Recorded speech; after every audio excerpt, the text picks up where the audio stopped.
This is the GIS Evening Report for Monday, April 22nd, 2024.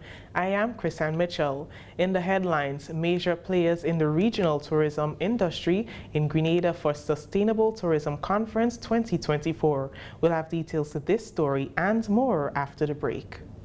Carriacou Maroon and String Band Music Festival 2024, April 26th to the 28th. Coming together to preserve and showcase our culture is who we are. Friday the 26th, Salmont at the Chapel. Early morning libation, 3 p.m. Saraka, 7 p.m. the official opening ceremony and cultural evening. Saturday from 10 a.m. Hillsborough Square. It's Strings in the City.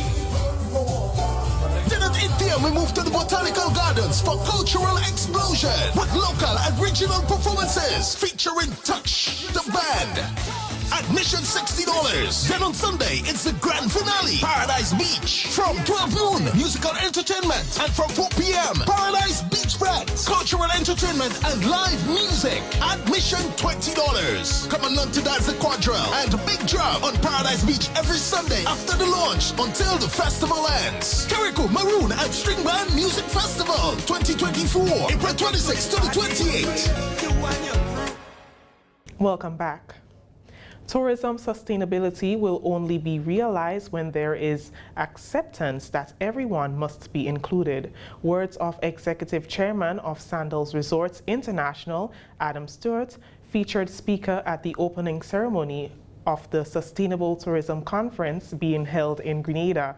The conference, organized by the Caribbean Tourism Organization, brings together tourism enthusiasts, hoteliers, policymakers, and stakeholders from several Caribbean islands for what is described as the region's premier event for high-level networking and regional dialogue on sustainable tourism development. Stewart said there is no sustainability without inclusivity and unity from both private and public sectors. Agriculture, manufacturing, tourism, and all the services working in harmony, private sector and public sector, will define our future. From a business point of view, those things must happen before we can get into some of the things that require cash and out of the box thinking at large. There's been more change and advancement in tourism globally in the last decade than there has been in the last 50 years. Despite Boeing's glitches at the moment, they will be building more aircraft than they have ever built. Airbus, Embraer, people are traveling. We're lucky. We're lucky in that we are fascinating. We are a fascinating people with rich culture. The way we talk sounds like a melody. The way we dance, some of us not so good, some better than others. The coming together of our gastronomic fare. So our job, through my eyes in the short time I get to talk, is unity. It's to come together. It's to stand together. It's to take head on the challenges that we face and to find a way to include everybody. He attributed the Caribbean's quick rate of recovery after COVID-19 to the camaraderie and collaborations that became the strategy and the focus to survive and bounce back. This, according to Stewart, is what is needed not only in the face of adversities, but continuously as a region. For the first time in the Caribbean recognized that we are only as strong as we are together. We worked, thank you. We worked, Prime Minister, with the farmers. We worked with the transportation sector, the tour providers, the fishers, the entertainers, even the priests and the pastors who officiate weddings in our beautiful countries came together. To some degree, from my vantage point, some did it better than others. But the fact remains that the Caribbean was the world's fastest recovering region anywhere. Prime Minister Honorable Deacon Mitchell called for countries to come together to find solutions that will make tourism sustainable. He said sustainability does not start with the policymakers, but with the people on the ground who can influence change, and he pointed out that partnership augurs well for sustainability. We're talking partnership. Let us go beyond having a room where we are only speaking to ourselves, but to actually speak to the persons who can assist us with the partnership. Many of the solutions are actually in our environment, in nature. We perhaps need to look at using them and enhancing them a little bit more. So our practices should incorporate a lot more for indigenous, intangible, intellectual property into a tourism product that not only gives the visitor an experience that they otherwise will never have, but also sustains our product. The conference will highlight the pillars that are crucial for fostering a legacy that is both transformational and regenerative. It is being guided by the theme, the 5 Ps for a legacy of Caribbean tourism sustainability: people, planet, prosperity, purpose, and partnership. Minister for Tourism, Culture and the Creative Economy, Senator the Honorable Adrian Thomas, said there is need for frank and honest discussion at STC 2024 that can yield the best outcome for the development of the regional tourism industry. He was speaking during a media breakfast at Six Senses in Lassages on Sunday to mark the start of the conference. As it underscores our commitment to fostering sustainable tourism practices locally and advocating for its guiding principles of environmental, economic, and socio-cultural conservation regionally and internationally. This conference is one of the region's premier events for high-level networking and robust dialogue on sustainable tourism development, and provides a platform for tourism policymakers, private sector stakeholders, influencers, and strategic partners to discuss the issues, challenges, and opportunities impacting the future of Caribbean tourism. Chief Executive Officer of the Grenada Tourism Authority, Petra Roach, says the STC 2024 creates the enabling platform for tourism stakeholders to discuss the issues, challenges, and opportunities that are presently confronting the industry. Roach told the media representatives from the UK, Canada, Trinidad, Barbados, and Grenada that being host to the Sustainable Tourism Conference was not a decision taken lightly. Coming out of COVID, we tried to move away from the sun, sand and sea ideologies and really look at the offerings that Grenada had, the offerings which were intrinsic to its DNA. And we knew that nature and health and wellness and that the eco-tourism was something that we could stand head and shoulders and be the North Star in terms of destinations around the world. So it is with a great sense of responsibility that we are the host destination. We have 260 attendees, we have 39 speakers, and we have 22 media.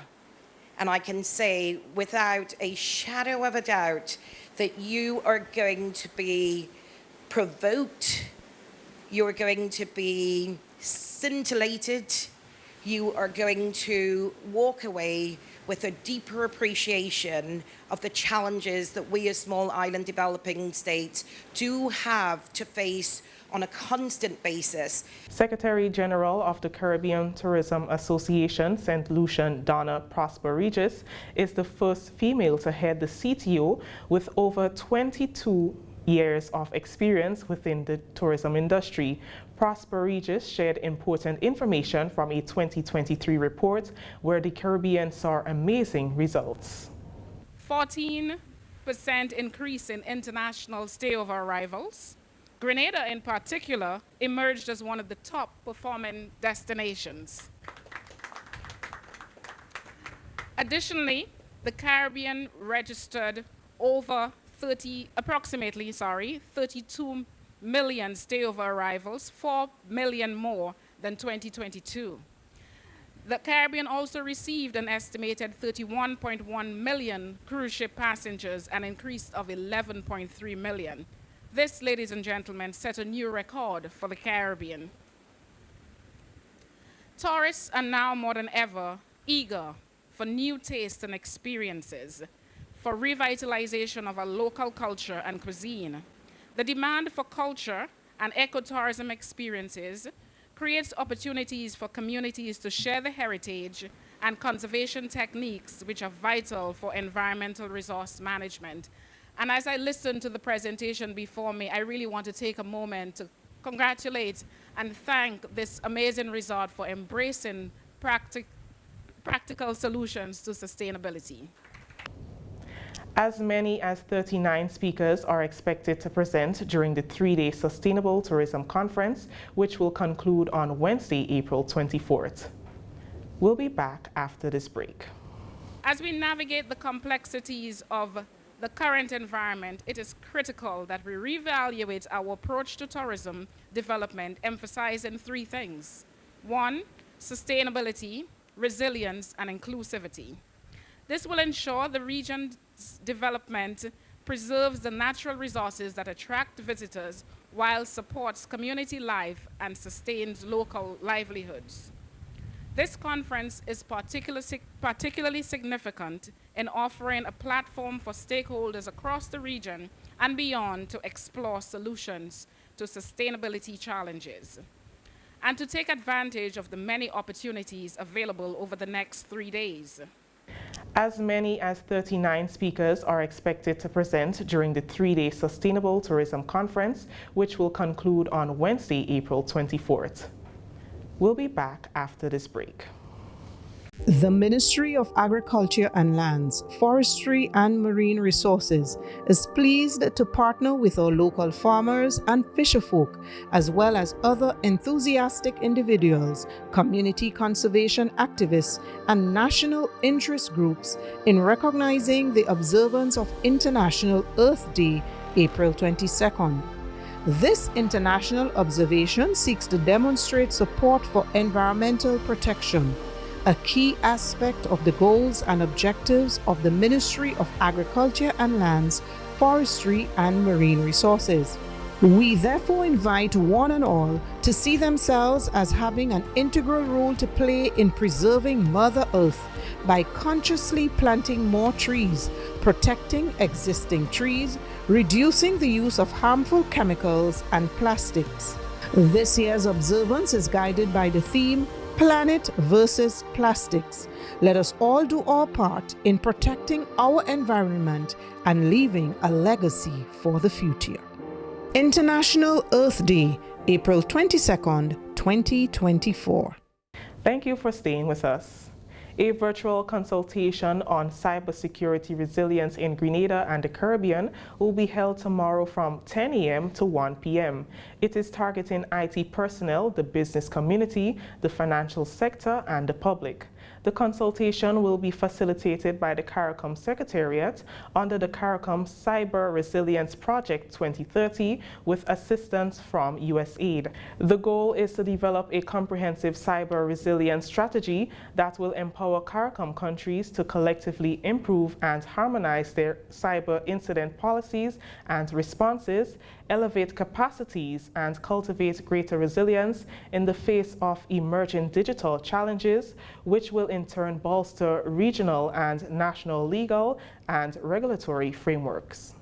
The ministry just wants to encourage everyone to save that date in your calendar, prioritize it, and ensure that someone from your household, someone from your business organization, someone from your social club or group jumps onto that consultation so that together we can all give our input, we can share our collective experiences, we can identify the threats, the concerns that we have on a daily basis right here in Grenada, so that that can inform any strategy which emerges for the Caribbean region and can reflect what we would like to see happen for Grenada in cyberspace and in strategizing for the way forward for cybersecurity for Grenada and the wider CARICOM. That was Senior Information Officer in the Ministry of ICT, Daisy Hazard. Several consultations have already been concluded, while Grenada's consultation will be held in conjunction with St. Kitts and Nevis, Dominica, St. Vincent and the Grenadines, and the OECS. Further information can be obtained on GIS Facebook page. The Grenada Cooperative Bank Limited has for another year made a significant contribution towards sustainable waste management efforts on the island. The highly successful Pump It Up Walk was held on Sunday from Montrouge playing field to the athletic stadium, and participants were encouraged to dispose of their plastic waste in huge wired bottles found along the route. This collaborative effort between the Grenada Cooperative Bank and the Grenada Solid Waste Management Authority underscores the power of partnership in addressing environmental challenges and is a stirring tribute to World Earth Day held on April 22nd annually. Both entities have collaborated in waste collection and generation since the start of the Pump It Up Walk initiative. General Manager of Solid Waste Management Authority, Lyndon Robertson, appreciates the public-private partnership established with the aim of bolstering recycling efforts across the island. As an authority, we are responsible for protecting the environment and human health, and therefore, once we protect the earth, we would be able to meet our mandate, that is joining together as an auxiliary of the Ministry of Climate Resilience and the Environment for protecting humankind and for making it a better place for us to live. With the private sector initiative that is organized by the Co-op Bank and partnering with the authority for plastics and plastic separation, as small as it may be, it goes a long way, and what it does is that it also provides that awareness for separate collection of that waste and using that waste as a resource. Erica Hostin, Marketing and Customer Insight Manager at the Co-op Bank, expressed that the bank is happy to be working along with Solid Waste Management Authority for yet another year. Grenada Cooperative Bank Limited is pleased to join with the Grenada Solid Waste Management Authority for the 2024 International Earth Day celebrations under the theme Planet versus Plastic.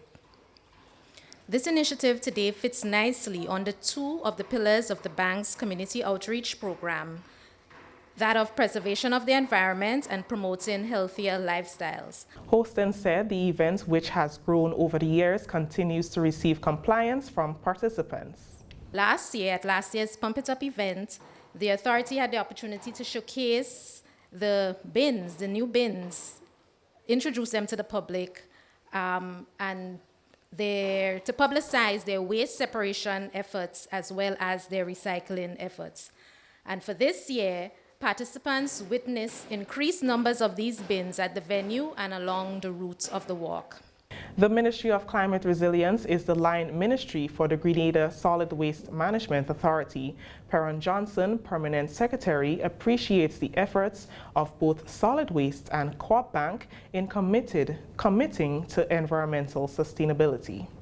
The ministry's profound appreciation for this strategic role led by the Grenada Solid Waste Management Authority to ensure that we do everything that is possible to play our part in saving planet Earth. Mention was made of the Grenada Cooperative Bank, and I consider them to be a very strategic partner in this regard. We want to commend the Grenada Cooperative Bank for this corporate role that you have played in terms of assisting us in the collection process, in terms of allowing us to use your annual Pump It Up walk.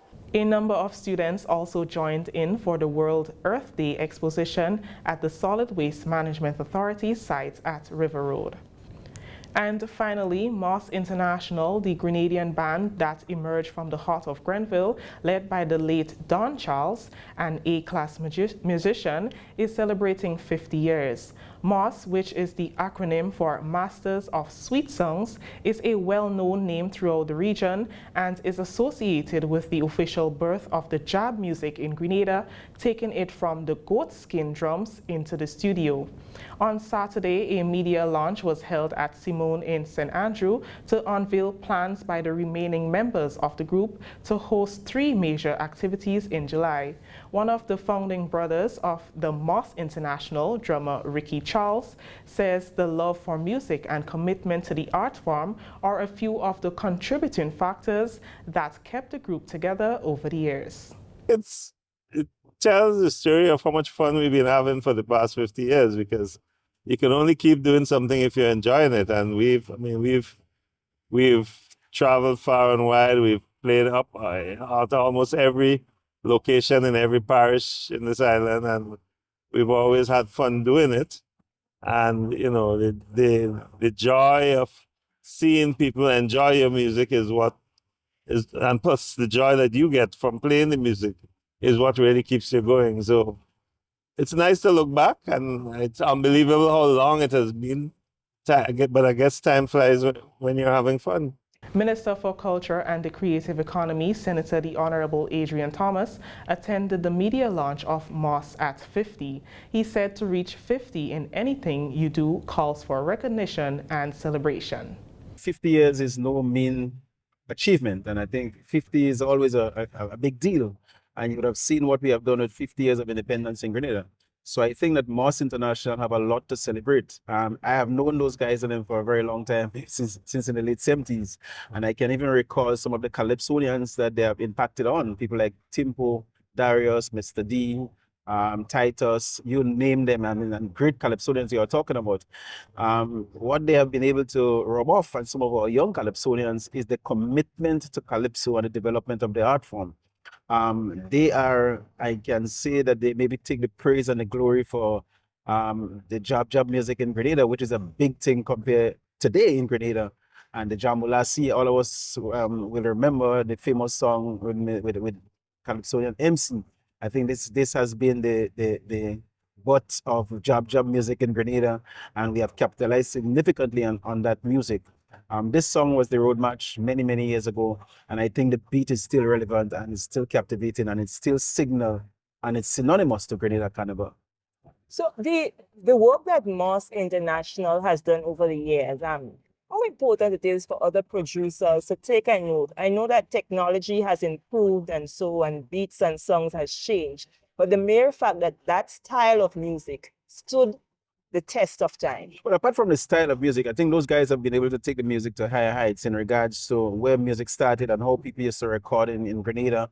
The question of building synthetic music, the issue of recording studios in Grenada. People used to go to radio stations and do this sort of thing. But I think Moss International introduced Grenada to a lot of the developmental music in Grenada, and it's a plus.